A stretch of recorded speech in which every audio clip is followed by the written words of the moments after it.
안녕하세요, 더월드입니다. 오늘은 세 가지 소식을 준비해 보았습니다. 첫 번째는 이 파이페스트 이벤트 관련 소식이고요. 두 번째는 파이 지갑 관련 추가 업데이트 사항을 잠시 알려드리겠고, 세 번째는 마이그레이션 소식 알려드리도록 하겠습니다. 일단 이 파이페스트 이벤트 소식부터 전해드릴 텐데요. 모두 아시다시피 이번 이벤트는 12월 6일부터 11일까지 진행이 되는 이벤트고, 현재 광고가 되고 있는 이 파이 매장에 직접 방문을 하셔서 파이코인으로 여러 거래도 해보고, 아니면 굳이 거래를 진행하지 않더라도 여러 관련 사진을 SNS에 업로드를 하고 그 매장을 홍보하는 기간이라고 보시면 되겠습니다. 그리고 현재 파이 메인 화면의 코어팀 공지에 따르면 현재까지 약 130개국에서 이 설문조사 신청서를 제출을 했다라고 합니다. 이 설문조사를 보시면요, 파이 매장에 직접 방문을 한 후에 그 관련 이 이미지 링크나 정보를 제출하는 설문지이기 때문에 전 세계적으로 약 130개 국가에서 파이코인을 결제로 지금 받고 있다, 그런 매장이 존재한다라고 얘기를 해볼 수가 있겠습니다. 그리고 현재 파이어사이드 이 파이커머스 채널에 접속을 해보시면 정말 다양한 국가에서 다양한 업종에서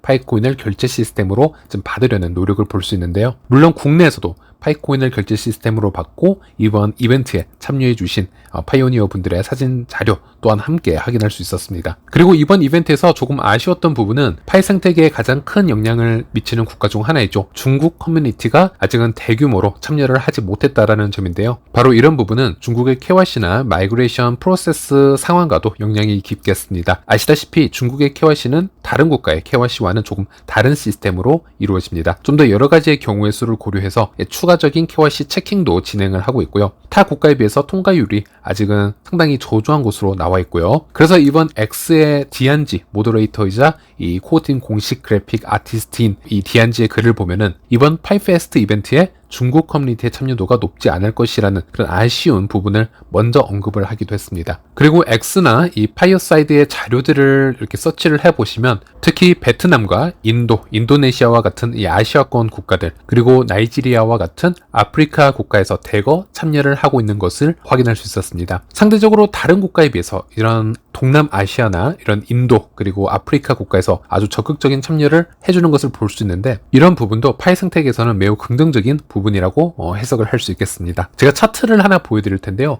지금 차트를 보시는 것처럼 암호화폐 어답션 인덱스라고 해서 암호화폐 모든 활동, 특히 이 P2P 거래들까지 볼륨을 측정을 해서 어느 국가에서 암호화폐를 더 적극적으로 받아들이고 친화적으로 사용을 하고 있는가에 대한 이런 지표가 나와 있습니다. 베트남이 사실 이런 부분에서는 압도적인 1위를 보여주고 있습니다. 일단 베트남 같은 경우는 해외 노동자가 많이 있기 때문에 이 송금 수수료 등을 고려할 때 암호화폐를 이용하는 것이 매우 이로울 수 있습니다. 그렇기 때문에 타 국가 국민에 대해서는 이 암호화폐에 대한 이해도가 상대적으로 뛰어날 뿐만이 아니고, 그리고 베트남에는 이런 암호화폐나 블록체인 관련 개발자들이 상당히 많은데요. 그래서 이런 트렌드를 쫓아가는 속도가 정말 빠르다라고 보시면 되고, 이런 이유로 인해서 암호화폐 생태계를 폭발적으로 성장시키는데 크게 기인하고 있는 것이 아닌가, 이렇게 예상을 해볼 수 있겠습니다. 그래서 이런 아답션 부분을 보면요, 베트남과 같은 국가가 상당히 높은 순위를 유지하고 있고요. 또 그 다음으로는 인도나 이 파키스탄, 우크라이나, 케냐, 나이지리아 등등 이 아시아와 아프리카 국가들에서 암호화폐를 더 가깝게 받아들이고 있다라는 것을 확인할 수 있었습니다. 자국 화폐의 인플레이션이 걷잡을 수 없이 높아지거나 또 정부의 규제가 너무나 심해져서 이 국민들은 이 자국 신용화폐보다 새로운 암호화폐에 관심을 가지게 되고요. 또 장기적으로 가치를 저장할 수 있는 자산 또는 정부의 규제가 닿지 않는 또 다른 도피처로 이 자산을 이동시키려고 하는 그런 경향을 보여줍니다. 그래서 이런 순위가 나온다라고 보시면 되겠는데, 일단 파이 같은 경우는 초기부터 이런 국가들의 국민들에게도 파이코인을 초기부터 분배를 해 주었고요. 또 파이 프로젝트를 개발을 시키는 동안에도 이 파이코인을 보유하고 있는 이런 유저들에게 이런 P2P 활동 및 파이 경제를 조금씩 만들어 갈 수 있도록 장려를 해왔습니다. 그래서 수년이 지난 현재 지금 어떤 상황이 일어나고 있는지 한번 같이 지금 보실 텐데요. 이게 소수만 공유가 되고 있는 자료가 아니라 정말 많은 자료들이 지금 미디어에서 공유가 되어지고 있고, 중요한 건 현재 파이코인은 지금 폐쇄형 메인넷 기간에 있다는 것이고, 앞으로 오픈 메인넷으로 진행이 되었을 때 이 파이 생태계가 얼만큼 더 크게 확장이 될 수 있을지 한번 생각을 해보시길 바라겠습니다. 그래서 일단 이 파이페스트에서 공유된 사진들을 배경 음악과 함께 여러분들께 잠시 보여드리는 시간을 가지도록 하겠습니다.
네, 그리고 이 파이페스트 관련해서 또 한 가지 조그마한 이슈가 있었기 때문에 제 생각을 공유를 해드리려고 하는데요. 제가 지난 시간에 이 파이페스트 신청서 작성 방법을 영상을 통해서 설명을 해드렸고, 여기서 방문 지점의 국가를 고르는 곳에 이 사우스 코리아의 위치가 가장 하단에 있으니 서치를 하실 때 참고하시라라고 말씀을 드렸는데요. 제 채널 댓글이나 이런 제 파이어사이드 채널에 관련해서 의견을 공유를 해주신 분들이 꽤 많으셨습니다. 그리고 DM으로도 제가 이런 의견을 받았기 때문에 제가 이 부분에 대해서 잠시 제 생각을 공유를 해드리자면요. 많은 분들이 의아해하신 부분이 있으셨는데, 이 설문지에서 다른 국가는 다 알파벳으로 정리가 되어 있는데 왜 하필 대한민국의 위치만 가장 맨 하단에 위치를 하고 있느냐, 혹시 파이코어 팀에서 한국을 무시하거나 일부러 어떤 깎아내리는 행위가 있지 않았겠느냐라고 이제 좀 얘기를 하시는 분들도 있으셨고요. 그래서 일단 제가 보기엔 어떤 세팅을 하는 과정 중에 일어난 아주 마이너한 해프닝 같기는 합니다. 왜냐하면 저도 기억에 해외에 거주를 하면서 여러 국가나 언어를 고르는 경우, 제 기억에 의하면 어떤 이유인지는 몰라도 특정 국가나 언어가 가끔 알파벳 순서를 벗어나서 맨 상단이나 하단에 위치하는 경우를 발견을 하곤 했습니다. 물론 그런 경우는 저도 한참 헤매다가 이렇게 겨우 찾게 되면 한 3초 정도 혼자 궁시렁 해보기도 하지만, 사실 이런 부분을 어떤 감정적으로 확대 해석하기엔 좀 무리가 있어 보입니다. 코어팀에서는 우리 대한민국이든 중국이든 아니면 타 국가이건 이 파이 생태계를 장려를 하는 게 무조건 서로에게 이득이고요. 한 국가라도 코어팀 본인들이 어떤 압박을 준다거나 유저들에게 실망감을 불러일으킬 만한 그럴 이유는 전혀 없다는 것이죠. 그리고 이런 설문조사지를 보면요, 구글 폼으로 보통 이루어지는 것을 볼 수 있는데, 잠시 제가 왜 이런 상황이 이루어졌을지 한번 제 입장에서 예측을 해보자면요, 국가 리스트 기능을 이 드랍다운 형태로 표현을 하려면 이 설문지를 작성한 코어팀 멤버 중 한 명이 개발자들이 사용하는 그런 데이터를 어디서 한 소스에서 가져와서 여기에 붙여넣었을 확률이 가장 크다라고 봅니다. 그러려면 이런 GitHub에 나와 있는 알파벳 순의 국가 리스트를 가져와서 구글 폼에다가 붙여 넣었을 것이고요. 그럼 이런 데이터가 나올 수 있겠죠? 제가 한번 직접 해보았는데, 여기 보시는 것처럼 알파벳 A로 시작하는 아프가니스탄으로 시작을 해서 이 Z로 이 짐바브웨로 끝이 나는 것을 볼 수 있고, 이런 리스트는 이번 코어팀이 공유한 리스트와 거의 같다라고 보시면 되겠습니다. 그래서 복사를 해서 붙이게 되면 이제 이게 끝은 아닐 것 같고요. 삭제를 할 국가는 삭제를 하고 수정을 할 국가는 수정을 해야 되겠는데요. 여기서 하나씩 제외할 국가 리스트를 비교해 가면서 삭제를 했을 것 같습니다. 여기서 제외할 국가라는 것은 파이 공식 홈페이지에도 나와 있지만, 파이는 미국의 제재법을 따르고 있기 때문에 러시아와 같은 관련된 국가들, 또 이란 제재 관련, 북한 제재 관련 등등 이런 국가들에서는 파이 채굴을 할 수 없게 이 가이드라인을 만들어 놨는데요. 그래서 이 리스트가 최신 업데이트 버전은 아니지만 대부분의 이 국가를 여기 리스트에서 찾아보면 제외가 이미 되었다라는 것을 알 수 있습니다. 예를 들어 러시아나 이란은 빠져 있죠. 자, 그런데 중요한 건 이 코리아라는 단어만 여기서 제외를 했다가 다시 수정을 해서 입력했을 가능성이 가장 높습니다. 이게 무슨 말이냐면, 이란과 같은 국가는 그냥 체크리스트에서 빼기만 하면 되는데요. 여기 보시면 이 코리아 리스트에는 이 북한이 있고 이 대한민국이 있습니다. 그런데 둘 다 우리가 흔히 쓰는 단어들은 아닙니다. 우리는 보통 대한민국을 사우스 코리아라고 부르고 있고, 북한은 노스 코리아라고 부르고 있는데요. 여기 있는 리스트들은 대체적으로 상당히 어려운 표기법으로 되어 있다는 겁니다. 대한민국은 ROK라는 이 약칭을 쓰거나 이 Republic of Korea라고 되어 있고, 그리고 다른 소스를 찾아보아도 이 사우스 코리아가 아니고 코리아 사우스, 이렇게 순서가 뒤바뀌어 있기 때문에 수정이 꼭 필요하다라고 볼 수 있겠는데요. 여기서 구글 폼은 이 드랍다운 리스트를 한번 삭제를 하고 나면요, 다시 수정을 할 때 그 번호 사이에 다시 삽입을 할 수가 없고, 재입력을 하려면 가장 하단에 보통 이렇게 새로 입력을 할 수밖에 없습니다. 물론 이 표를 누가 만들었는지는 모르겠지만, 이것까지 고려해서 다시 적정하게 사우스 코리아를 원래 위치에 재배치를 시켰으면 좋았겠지만, 그렇게 하지 않고 수정한 파일을 그대로 배포를 해서 생긴 단순한 해프닝이라고 생각을 합니다. 그런데 물론 이런 사소한 일이라도 두 번 연속 또 발생을 하게 된다면, 그럴 때는 저도 모더님께 말씀을 드리던지 해서 현재 한국 커뮤니티가 이런 사소한 문제를 어떻게 받아들이고 있는지 한번 공유를 해볼 의향은 있지만요, 제 입장에서 이런 걸 바라보았을 때는 그렇게 확대 해석하는 건 좀 무리가 있다라고 지금 보고 있고요. 네, 그리고 또 한 가지 지갑 업데이트를 해드리도록 하겠습니다. 이건 제 산토리니 방에 있는 이 튜나님께서 직접 제보를 해주셔서 저도 직접 확인을 해보고 지금 영상에 공유를 해드리는 건데요. 일단 튜나님에게도 이 지갑 업데이트 관련 감사하다라는 말씀 드리도록 하겠습니다. 일단 지난 영상에서 코어팀의 지갑 업데이트는 몇 가지가 지금 있다라고 말씀을 드렸습니다. 첫 번째로는 파이채물과 같은 파이 앱에 접속을 해서 결제를 할 시에 타인의 비밀 구절로 지갑에 접속을 해서 결제를 하면은 결제가 되지 않는다라는 점과 또 파이 지갑에서 상대방에게 결제 요청을 보내는 기능에서 0으로 시작되는 숫자를 전송해서 상대방에게 혼동을 주는 그런 부분이 이제 차단이 된 그런 업데이트를 말씀을 드렸는데요. 여기서 한 가지 더 업데이트된 부분이 발견이 되었는데요. 제가 저희 폰으로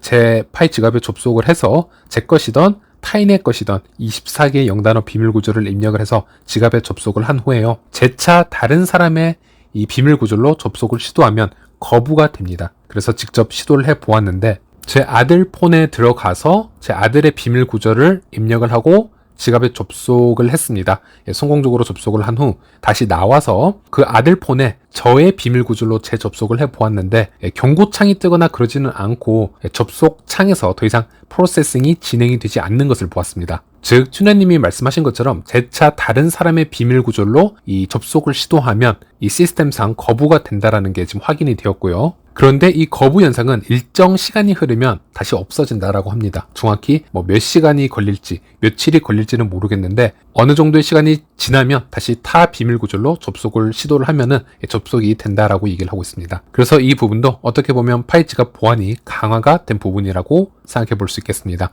특히나 타인의 비밀 구절을 이제 한두 글자만 빼고 모두 알아낸 해커들이 만약 존재한다면 그리고 그 한두 개의 영어 단어를 지속적으로 바꾸어 가면서 해킹 시도를 하는 그런 해커가 있다면 이제 그런 시도를 하기에는 좀 힘들어지는 그런 보안 시스템이라고 할 수 있겠고요. 또는 기존 해커들이 소수의 폰으로 여러 비밀 구절을 탈취하고 그 비밀 구절로 이제 수시로 접속을 해서 타인의 파이 지갑을 컨트롤을 하는 경우에는 이제 소수의 폰으로 비밀 구절을 수시로 입력을 해서 컨트롤을 하는 부분이 이제 불가능해졌기 때문에 그런 부분에서도 상당히 긍정적인 업데이트라고 볼 수 있겠습니다. 네, 그리고 마지막으로 파이 마이그레이션 업데이트 사항 알려드리면서 영상 마무리하도록 하겠습니다. 최근 마이그레이션이 된 지갑의 수는 380만 개를 지금 돌파를 하였고 17일간 연속으로 이 파이코인이 지금 마이그레이션이 지금 되고 있는 것을 확인할 수 있습니다. 올해 11월과 12월 마이그레이션의 속도나 양은 작년 11월, 12월과 비교해서 상대적으로 나쁘지 않은 모습을 보여주고 있는데요. 예를 들어 지난달 11월에는 2억 5천만 개의 파이코인이 GBT 지갑으로 이동을 해서 마이그레이션에 사용이 되었고요. 또 이번 12월에는 벌써 1억 개의 파이코인이 GBT로 이동이 되어서 마이그레이션에 사용이 되어지고 있는 상태입니다. 이 수치가 높을수록 마이그레이션이 되는 지갑의 양이 급격하게 늘어난다라고 보시면 되겠는데 작년 같은 시기 11월, 12월에 비하면 이미 2배를 넘는 그런 속도라고 보시면 되겠습니다. 물론 그래도 아직 갈 길은 훨씬 많이 남았다라고 생각을 합니다. 하루에 많게는 약 25,000개의 파이 지갑이 마이그레이션이 되고요. 또 적게는 약 15,000개 정도의 지갑이 마이그레이션이 되는데 하루 평균 2만 개의 파이 지갑이 마이그레이션이 매일 일어난다라고 계산을 해볼 시 60일이 지나서 약 2달 정도 꾸준히 마이그레이션이 되어야 파이 지갑 500만 개에 도달을 할 수가 있습니다. 그리고 이런 계산 방식으로 1000만 개의 파이 지갑에 도달을 하려면 이렇게 꾸준히 하루에 2만 개씩 쉬지 않고 마이그레이션이 진행이 되었을 경우 300일이 지나야 이렇게 1000만 개의 파이 지갑에 도달을 할 수가 있습니다. 네, 파이코 팀에서는 오픈 메인넷을 위해 충족 조건 두 가지를 얘기를 하고 있습니다. 하나는 충분한 KYC와 마이그레이션의 양, 그리고 또 하나는 커뮤니티와 생태계 성숙도를 얘기를 하는데요. 이 KYC 또는 마이그레이션 같은 경우에는 내년 말쯤에 마이그레이션 지갑이 약 1000만 개 정도에 도달을 했다라고 가정을 해본다면 언제든 오픈 메인넷이 되어도 이상하지 않을 수준이라고 말씀드릴 수 있겠습니다. 왜냐하면 많은 분들이 이 KYC 및 마이그레이션 수를 보았을 때 인게이지 유저라고 하죠. 4,700만의 기준을 많이 잡고 계산을 하시는 분들을 볼 수가 있었는데 그분들은 미래 KYC를 받을 의향이 있는 최대 유저 수 정도로 판단을 하는 게 맞습니다. 4,700만이라는 유저는 그분들이 모두 파이 브라우저를 다운받았거나 체크리스트를 완성시키고 KYC를 준비하고 있는 유저라고 보기 힘들고요. 즉 그 수치와 관계없이 지금 당장 파이 KYC 신청이 가능한 분들 또는 마이그레이션을 지금 기다리는 분들 이 수치가 어느 정도 목표 수치에 도달을 한다면 오픈 메인넷으로 전환이 가능하다라고 생각을 합니다. 그리고 저는 그 KYC 가능 수치가 최대치로 어림잡아도 1,500만을 넘기기 힘들 수 있다. 저는 이렇게 지금 보고 있는데요. 왜냐하면 작년 12월부터 코어팀이 이제 모두와의 미팅에서 발표했던 부분인데요. 800만 이상에게 KYC를 배포를 했다라고 얘기를 했습니다. 그리고 그때부터의 데이터를 조금씩 추적을 해보면 이 2배의 공식이 크게 깨지는 시기는 없었습니다. 예를 들어 현재 380만 정도가 마이그레이션에 성공을 했다면 KYC 통과자 수는 이 2배인 약 700만 정도로 계산을 해보셔도 되고요. 또 KYC 배포자는 그 통과자의 2배인 1,400만에서 업앤다운이 있을 거라 저는 추정을 하고 있습니다. 그런데 최근에 코어팀도 지속적으로 얘기를 한 부분이 있었지만 채굴 관련 의심이 되는 소수 계정을 제외하고는 대부분의 파이코인 유저들에게는 KYC 신청 기회가 배포가 이미 되었다라고 여러 차례 언급을 했습니다. 즉 현재 KYC를 하지 않는 분들은 고의적으로 KYC를 진행하지 않거나 또 미성년자인 경우 그리고 파이에 당분간 관심을 두지 않는 분들이기 때문에 업데이트를 확인하고 있지 못한 분들이 많을 거라고 보고 그런 분들을 기다리면서 오픈 메인넷으로 가지는 않을 것 같습니다. 그 얘기는 지금 이 수치 안에서 어느 정도 KYC가 해결이 되고 마이그레이션이 진행이 되면 오픈 메인넷으로 진행이 될 수 있다라고 지금 말씀드리는 것이고요. 그런 전제로 추측을 해보면요. 내년 3분기, 4분기가 가장 중요한 기간이 될 수 있겠습니다. 하지만 이 모든 계산에는 전제가 있습니다. 매일 쉬지 않고 2만 개의 마이그레이션이 진행이 되어야 이런 전제가 좀 가능해지고요. 그리고 만약 마이그레이션이 쉬는 날이 생긴다 하더라도 하루에 2만 건이 아니라 좀 더 높은 수치의 마이그레이션이 진행이 된다면 또 다른 계산법으로 추측을 해볼 수는 있겠습니다. 어쨌든 지금 마지막 이 토픽으로 말씀드리는 건 모두 저의 이 추측성 발언일 뿐이고요. 오픈 메인넷 시기나 KYC의 미래 개발 상황은 코어팀 말고는 누구도 자세한 내막을 알 수 없는 상황이니 이 점 충분히 구분을 하셔서 들어주시길 바라겠습니다. 이번 시간은 여기까지입니다. 시청해주셔서 감사합니다.